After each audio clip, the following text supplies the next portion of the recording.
Hi beautiful people, welcome back to my YouTube channel. This is me guys, Sarwin. You are watching San Non-Stop. तो guys वैसे एक नई video के साथ आज की जो हमारी video Pakistan first bank notes were issued by India. अच्छा, हिडन हिस्ट्री अनकवर्ड। और लाइक सब्सक्राइब एंड शेयर करते जाएगा। सब्सक्राइब करना बिल्कुल नहीं आप लोगों ने भूलना। और ये एक ऐसी बात है जो आज तक जो है वो मुझे भी नहीं था पता, आप लोगों को भी नहीं पता होगा। तो इस वीडियो के थ्रू बहुत ही अच्छा और इंटरेस्टिंग किस्म का फैक्ट हम लोगों को पता चलने वाला है, तो आप लोगों ने वीडियो को स्किप नहीं करना। तो let's start the video guys. 15 अगस्त 1947 सिर्फ भारत की आजादी का दिन नहीं था, ये वो दिन भी था जब देश का बंटवारा हुआ। ये दुनिया का एक ऐसा बंटवारा था जिसमें दो देशों के बीच हर वो चीज बांट दी गई जो बांटी जा सकती थी, जैसे कि कुर्सी मेज, हाथी घोड़े, खजाना और यहां तक कि सेना के भी दो हिस्से पार्टीशन हो गए। लेकिन कोई भी देश सिर्फ इन चीजों से नहीं चलता। देश को चलाने के लिए वहां के लोगों को जरूरत पड़ती है काम धंधे की, और इस काम धंधे के लिए जरूरत होती है बिजनेस की या कारोबार की। अब पुराने जमाने में तो कारोबार होता था बार्टर सिस्टम से, यानी सामान के लेन देन से, जिसमें आप एक चीज लेते हैं और उसके बदले दूसरी चीज दे देते हैं, जैसे कि दाल के बदले कपड़ा। लेकिन हम बात कर रहे हैं 20वीं सदी की। इस समय सब पॉसिबल नहीं था। तो पाकिस्तान बनने के बाद उस नए देश को सबसे पहले जरूरत थी करेंसी की, सिक्कों की, नोटों की। पाकिस्तान के पास लेकिन इसका कोई इंतजाम था नहीं। उसके पास ना तो करेंसी थी और ना ही उसको छापने का कोई साधन था, यानी कि प्रिंटिंग प्रेस। अब पाकिस्तान के सामने दो ही रास्ते थे, या तो वो अपना इंतजाम खुद करे या फिर भारत से करेंसी का साधन मांगे। तो पाकिस्तान ने भारत से मदद मांगी।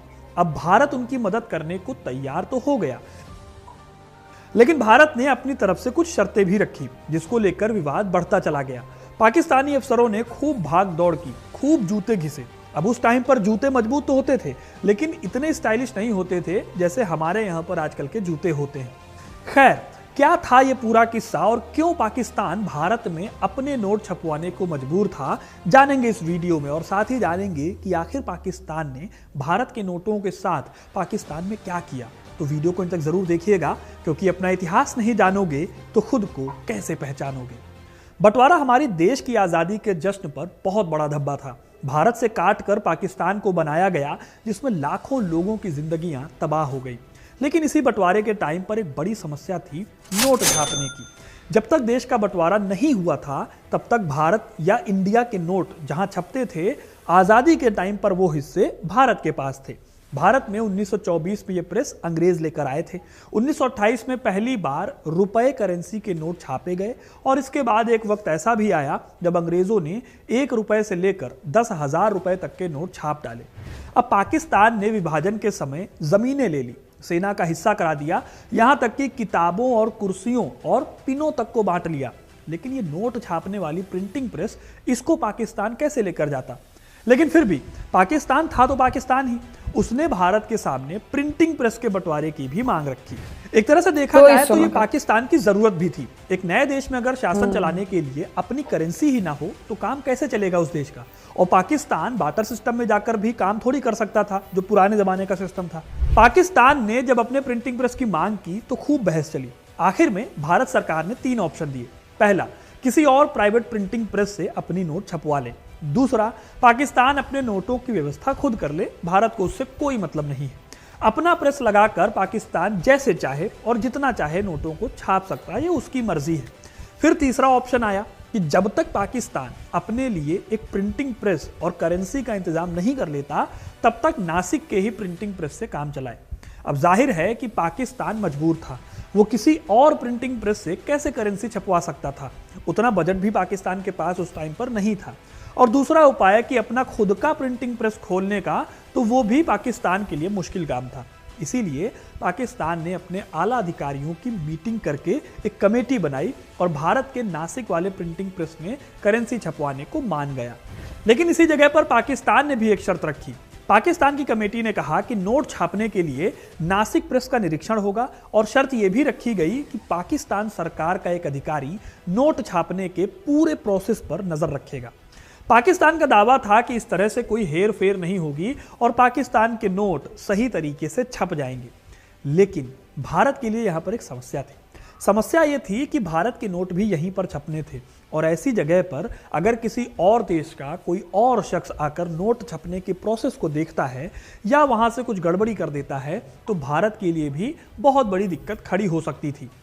आखिरकार इन सभी बहसों के बीच 19 जुलाई 1947 के दिन कमेटी ने अपनी रिपोर्ट वित्त आयोग को दी और भारत ने भी पाकिस्तान के एक अधिकारी को नासिक प्रिंटिंग प्रेस में रहने की परमिशन दे दी।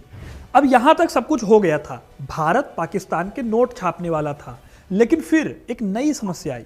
असल में नोट छापने के लिए चाहिए होता है नोट का डिजाइन, जो कि पाकिस्तान के पास नहीं था। और ये डिजाइन बनाना भी कोई आसान काम नहीं है, बल्कि इसमें काफी वक्त लगता है।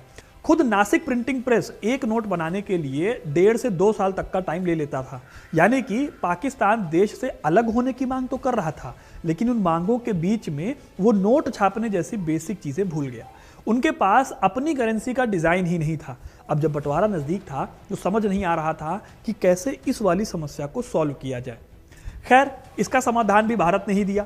तय किया गया कि भारत की सेंट्रल बैंक यानी आरबीआई भारत के साथ साथ पाकिस्तान के भी नोट जारी करेगा और ये नोट नासिक प्रिंटिंग प्रेस में छापे जाएंगे।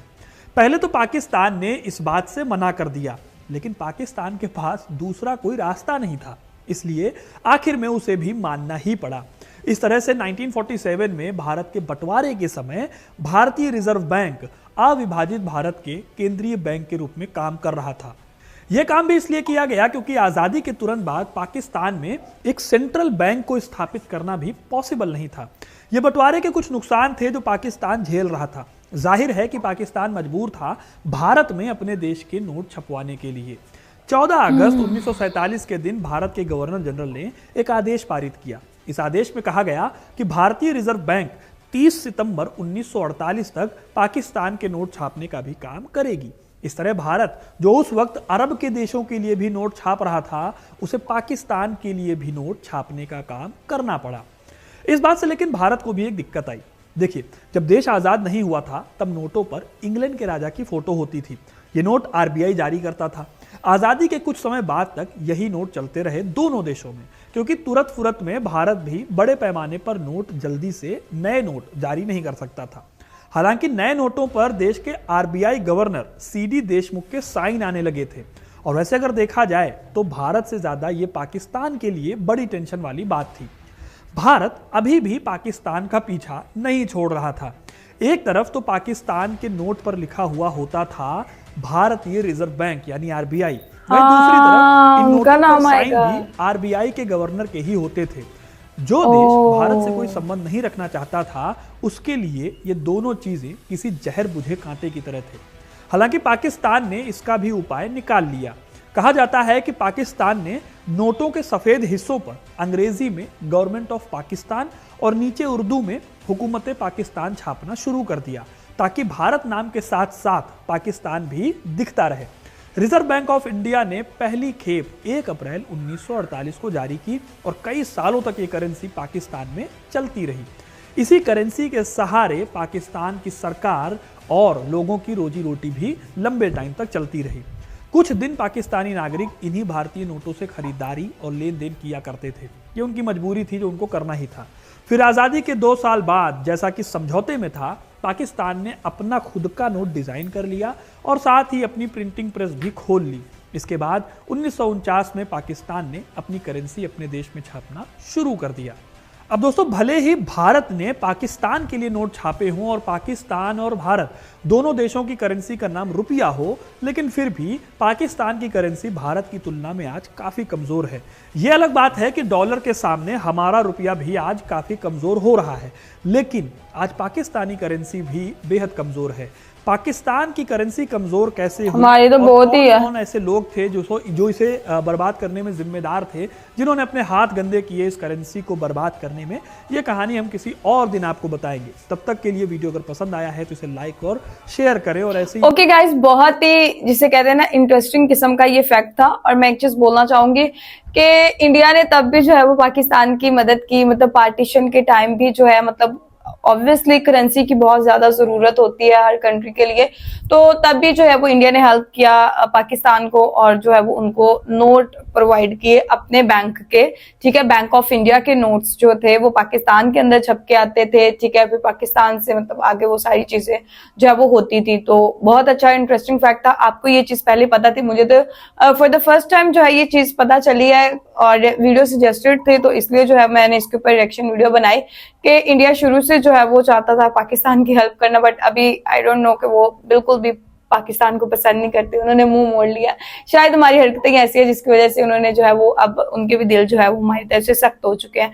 तो गाइज, आप लोगों को आज की वीडियो कैसी लगी जरूर बताएगा, लाइक सब्सक्राइब एंड शेयर करते जाएगा। चलिए गाइस, मिलते हैं आपको नेक्स्ट वीडियो के अंदर। Bye bye.